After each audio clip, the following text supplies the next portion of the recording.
Good afternoon, children. Today we are going to learn our lesson number 3, the importance of keeping food safe, part 2. तर आता याच्यामध्ये काय काय येते आपल्याला बघायचंय बरं का. तुम्ही याच्या आधीचा धडा वाचलात का?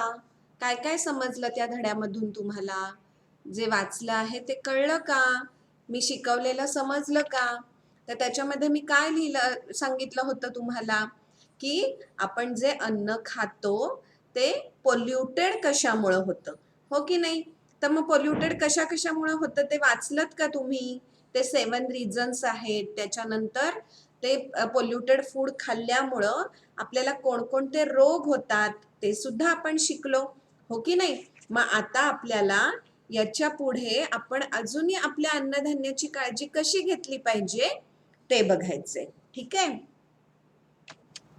तर बघा हा, आता तुम्हाला काय दिसतं इकडे? Handling food stuffs safely before cooking. मग आपण जे अन्नधान्य वापरणार आहोत ते आपण बनवायच्या आधी आई काय काय तयारी करते बघा. बाजारातून धान्य आणलं, तुम्ही किराणात भरला की आई लगेच त्याचा स्वयंपाक करते का? नाही. मग त्याच्यावर आई काही काही मेथड्स वापरते बघा. मग त्या कोणतं कोणतं काय काय काम करते आई? आता आई करत असलेल्या सगळ्या काम ती का करते हे तुम्हाला नीट कळणार आहे बघा. हा, handling food stuffs safely before cooking. आपण आपल्या धान्याची काळजी कशी घेतली पाहिजे तर बघा हा, following are the methods to keep food safe. आणलेलं धान्य वर्षभर चांगलं राहिलं पाहिजे याच्यासाठी काय काय करायचंय बघा. विनोईंग, पिकिंग, सिविंग, वॉशिंग, स्टोरिंग आणि प्रिपरेशन बिफोर कुकिंग. बघा आता काय करायचं आहे आपल्याला तर विनोईंग. विनोईंग म्हणजे काय? तर विनोईंग म्हणजे बघा, इथं तुम्हाला विनोईंगचं चित्र दाखवलेलं आहे. दिसतंय का तुम्हाला हे विनोईंगचं चित्र? बघा, हे आहे विनोईंगचं चित्र. विनोईंग म्हणजे काय? हा विनोईंग सिफ्टिंग पॅन. जे तुमच्याकडे सूप असतं की नाही त्याला काय म्हणतात? Sifting pan. बघा हा, आता cereals and pulses like rice, wheat, jowar, bajra, green peas, moong are taken in a sifting pan and winnowed. म्हणजे सुपामध्ये ते घ्यायचं आणि पाखडायचं. Such material like grass, sticks and husk are separated from it. हे विनोईंग का करायचं तर विनोईंग केल्यामुळे काय होतं की त्याच्यामध्ये असलेला ड्राय कचरा म्हणजे कधी कधी गवताची पानं असतात, त्यानंतर काड्या असतात, या सगळ्या बघा जे हलकं आहे ते बाहेर उडून जाते आणि धान्य खाली पडतंय, म्हणून आपण विनोईंग करायचं. त्यानंतर आहे पिकिंग. पिकिंग म्हणजे निवडणे. Many times there are small stones and pebbles in the grain. बघा, आई तांदूळ निवडून घेते, गहू, ज्वारी, बाजरी पण आई निवडून घेते की नाही. So they must be picked properly and remove from the grain and discarded. बघा, ते सगळं धान्य आपल्याला व्यवस्थित निवडून घेतलं पाहिजे. त्याच्यात कधी कधी छोटे खडे सुद्धा असतात, तर ते खडे आपण काढून टाकले पाहिजेत.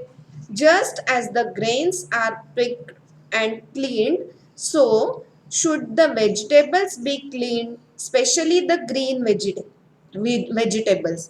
बघा, जसं धान्य आई निवडते तसंच आणलेल्या भाज्या सुद्धा निवडते की नाही.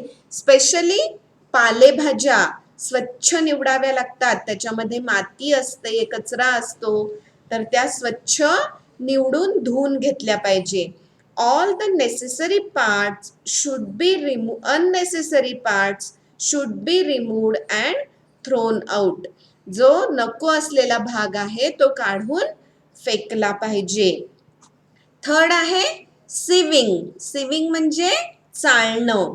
Certain food items which we bring from the market should be saved thoroughly. आपण बरंच असं काही सामान बाजारातून आणतो की जे चाळण्याची गरज असते. मग काय काय चाळून घ्यावं लागतं? तर बघा, आई मैदा आणते, रवा आणते बाजारातून, तर तो चाळून घ्यावा लागतो. बघा, wheat flour, gram flour, powdered sugar, maida, semolina, poha, all these things should be sieved before using them. बघा, हे सगळे फूड आयटम्स आहेत ते व्यवस्थित चाळून घ्यावे लागतात, कारण कधी कधी त्याच्यामध्ये किडे, बारीक बारीक किडे असतात किंवा कचरा असतो, तर तो सगळा चाळल्यानंतर वरती राहतो आणि स्वच्छ जे पीठ आहे ते खाली राहतं. आलं लक्षात? त्यानंतर आहे वॉशिंग. वॉशिंग म्हणजे काय? तर most of the serials, pulses, dals, vegetables and fruits should be washed before using them. अनेक बाजारातून आणलेली प्रत्येक गोष्ट आपण धुवून घेतो, हो की नाही? तसंच आई भात लावताना तुम्ही कधी बघितलंय का? तांदूळ तांदूळ धुवून मग आई भात लावते. त्यानंतर डाळ धुवून मग वरण लावते, हो की नाही? डाळ शिजायला लावते. आणि हे सगळं धुणं खूप गरजेचं आहे. का बरं धुणं गरजेचं आहे? The dust, small insects etcetera gate washed away. त्याच्यामध्ये जर का धूळ असेल, घाण असेल, माती असेल, तर ती सगळी, किंवा बारीक बारीक किडे असतील तर धुतल्यामुळे ते निघून जातात.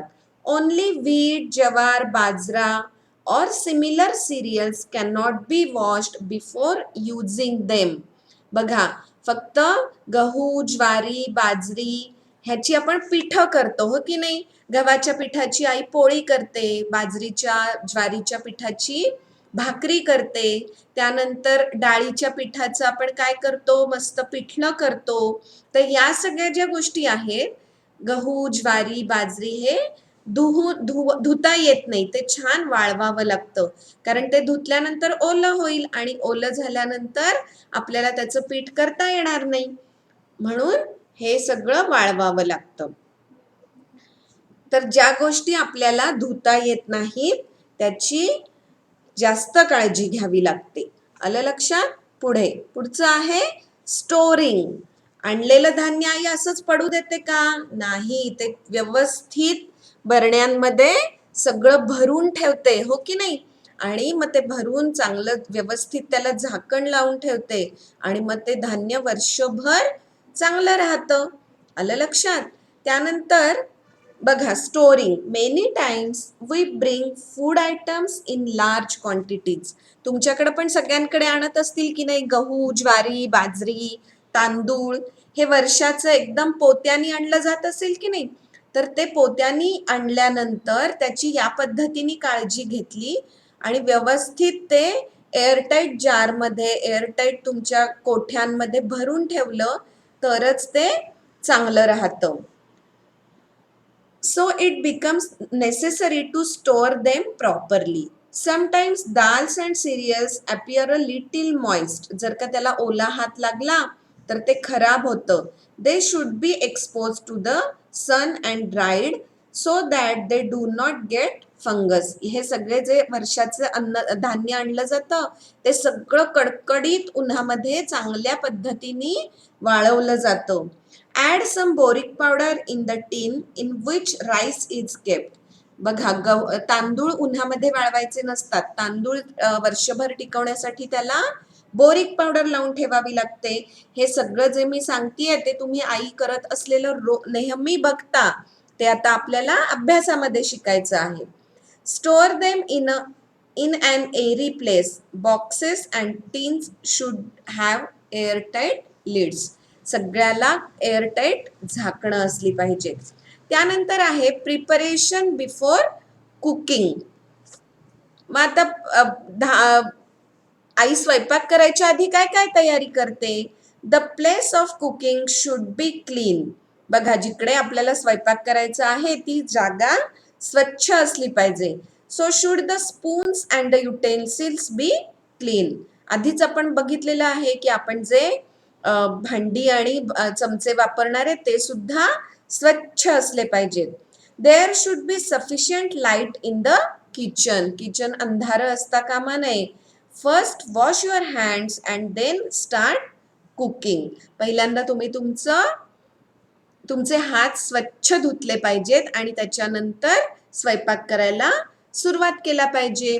आता हे झालं आपण अन्न म्हणजे आपला स्वयंपाक करायच्या आधी आपल्याला काय काय तयारी करायची आहे हे सगळं आपण शिकलो.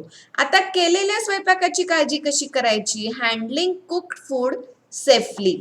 बघा, बनवलेलं अन्न चांगल्या पद्धतीने ठेवलं पाहिजे. Use clean spoons and utensils.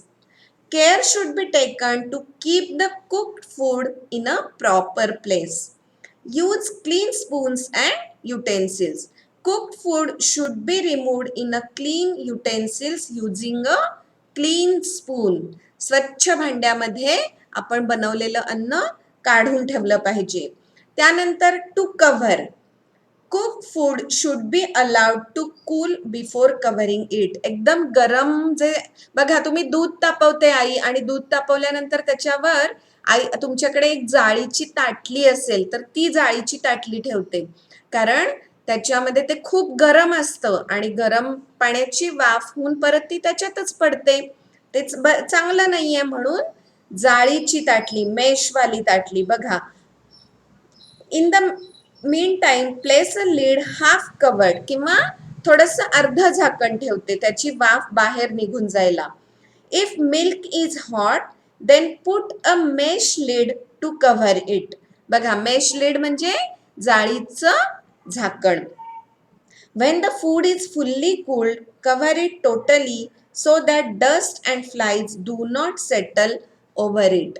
जेव्हा हे सगळं अन्न थंड होतं तेव्हा मग त्याच्यावर पूर्ण झाकण ठेवायचं. आलं लक्षात? त्यानंतर काय आहे? To keep the food in a clean place. बघा, स्वयंपाकघर एकदम स्वच्छ असलं पाहिजे. The place where food is to be kept should be clean and well lit. Do not allow the sunlight to fall directly on the food. बनवलेल्या अन्नावर ऊन येता कामा नये, तर त्याच्यामध्ये ते उन्हापासून बाजूला ठेवलं पाहिजे. The method of keeping the food should change according to the change of the seasons. During the summer season cooked food should be kept in cold water in large vessel. बघा, कधी कधी गरम असलेलं अन्न गार होण्यासाठी आई पाणी घेते मोठ्या भांड्यामध्ये आणि त्याच्यात ते गरम असलेलं भांड ठेवून देते. मग थोड्या वेळाने ते गार झालं की आपण फ्रीजमध्ये पण ठेवतो की नाही. पुढे, to use and store. Freshly cooked food should be used up immediately. But if some of the cooked food remains it should be kept in airtight tins or boxes and covered tightly. बघा, बनवलेलं अन्न तर व्यवस्थित संपवलंच पाहिजे, पण जर थोडं काही उरलं तर ते व्यवस्थित स्वच्छ डब्यांमध्ये, घट्ट झाकणाच्या स्वच्छ डब्यांमध्ये ठेवून फ्रीजमध्ये ठेवत असतो. While handling or using cook food the hand should be clean. हे सगळं करत असताना आपले हात खूप स्वच्छ असले पाहिजेत. Food should be eaten in a clean place. आपण जेवायची जागा सुद्धा स्वच्छ असली पाहिजे. Where there is sufficient light. तिथून व्यवस्थित सूर्यप्रकाश आला पाहिजे. After eating your meals the place should be cleaned properly. तुमचं जेवण झाल्यानंतर ती जागा स्वच्छ केली पाहिजे. Other factors to keeping food safe. बघा, अजून काय काय आहे?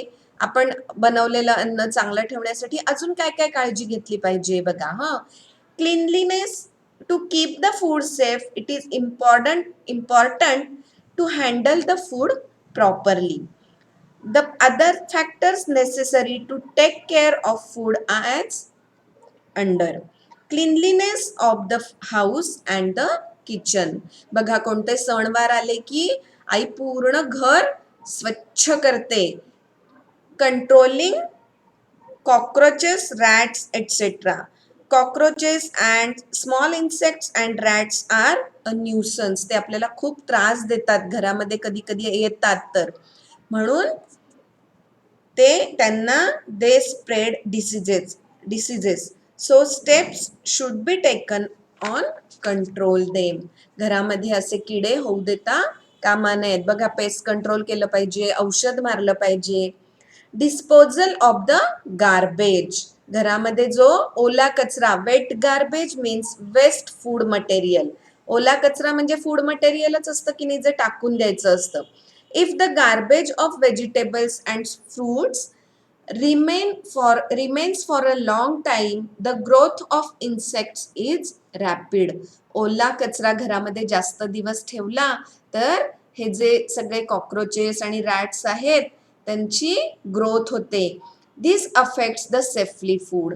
जर का घरामध्ये ओला कचराही असेल आणि त्याच्यामध्ये किडे बसत असतील तर तेच किडे आपल्या बनवलेल्या अन्नावर पण बसू शकतात. Thus, it is very important that the garbage of the house, especially the wet garbage, is disposed of daily. रोजच्या रोज ओला कचरा व्यवस्थित बाहेर नेऊन टाकायचा आहे. ओला कचरा अतिशय वाईट असतो, त्याच्यामुळं आपल्या घरामध्ये कॉक्रोचेस, इन्सेक्ट्स, रॅट्स यांची वाढ होते. तर कधीही ओला कचरा जास्त दिवस घरामध्ये ठेवायचा नाही. बघा, आता आजचा घरचा अभ्यास काय आहे. इथे आपला लेसन नंबर 3 संपलेला आहे. तर काय करायचं आहे बघा, आजचा घरचा अभ्यास असा आहे की आपल्याला ह्या मेथड्स ज्या आहेत बघा, ह्या 6 मेथड्स दिल्यात की नाही मी इथे. बघा, following are the methods to keep food safe. या सगळ्या लिहून काढायच्या आहेत. Winnowing, picking, sieving, washing, storing आणि प्रिपरेशन बिफोर कुकिंग. फक्त या मेथड्स लिहून काढायच्या आहेत.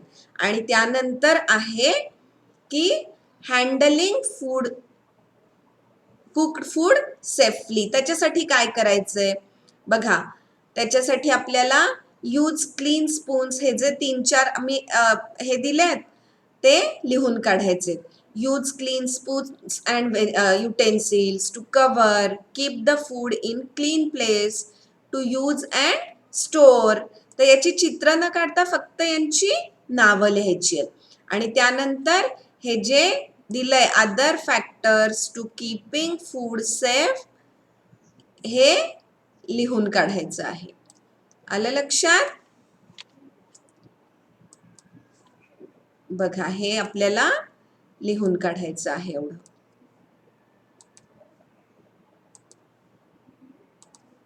अदर फॅक्टर्स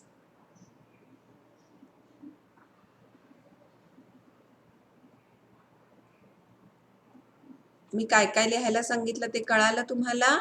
पहिल्यांदा काय लिहायचं आहे बघा, हे लिहायचं आहे. Following are the methods to keep food safe. हे 6 मेथड्स लिहायच्यात. त्यानंतर हे जे आहे हँडलिंग कुक्ड फूड सेफली, हे use clean spoons and utensils. त्यानंतर टू कव्हर, त्यानंतर keep the food in a clean place and to use and store. हे 4 मेथड्स लिहायच्यात. आणि त्यानंतर other factors of keeping food safe, हे 3 फॅक्टर्स लिहायचे. आलं लक्षात. तर आता हा होता आपला lesson number 3, the importance of keeping food safe. हा अतिशय लक्ष देऊन वाचायचा आहे आणि आजचा जो अभ्यास मी सांगितलेला आहे तो नीट करायचा आहे. आलं लक्षात काय काय करायचंय ते. ओके, चला नीट धडा वाचा बरं का. Bye bye.